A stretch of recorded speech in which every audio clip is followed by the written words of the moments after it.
This is a story time about how my boss low-key lived at my coworker. Hi, my name is Brittany. I've worked over 37 jobs. I've never been fired, and I've never worked in fast food. So this boss, whole life was an absolute, it was chaos. Chaos, always with her. Always some chaos. Okay, so her car had got, it was in the shop. Let's say her car was in the shop. You can read between the lines.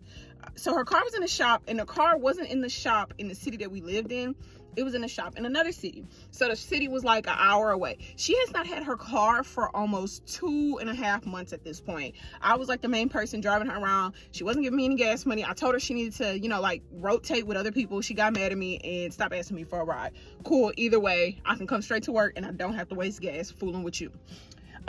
So when she needed to go pick up the car, she finally was able to get the car back. She asked me to take her, and it was an hour and 30 minutes away. I said, no, I have a passport appointment, and it's in this city that we're in, and I'm not missing it. Oh, no, like, you'll be back in time for your passport appointment. I said, no, because I know her. She's full of it. She always got a story to tell, and it's never the whole truth, right? So I just know I'm not doing it.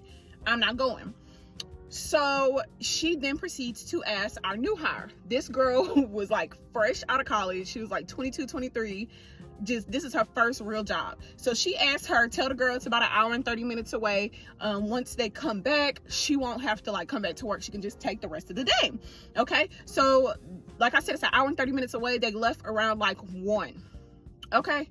I went to my passport appointment. I came back. They were nowhere to be found.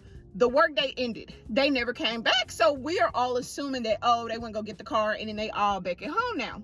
No ma'am, no ham, no turkey.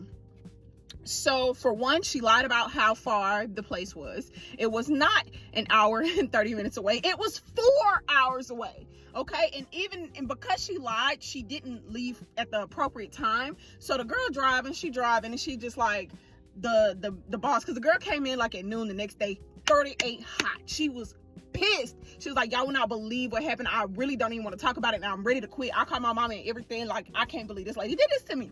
So the place was actually 4 hours away.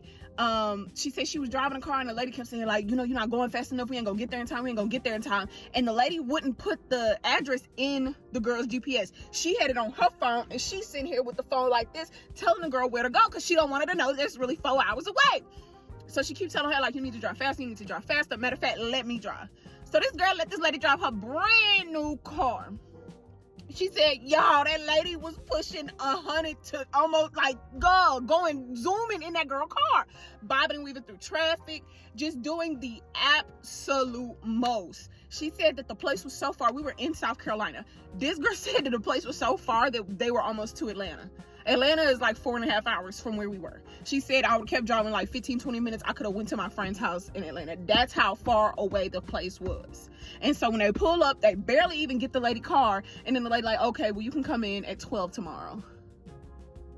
What? No, you did not just, and that's why I told her crazy ass, no, I'm not taking you. And then why are you depending on your damn staff? We are your subordinates. That was an abuse of power. She was absolutely wrong for that. And if that was the only thing that happened at that job, life would have been too sweet.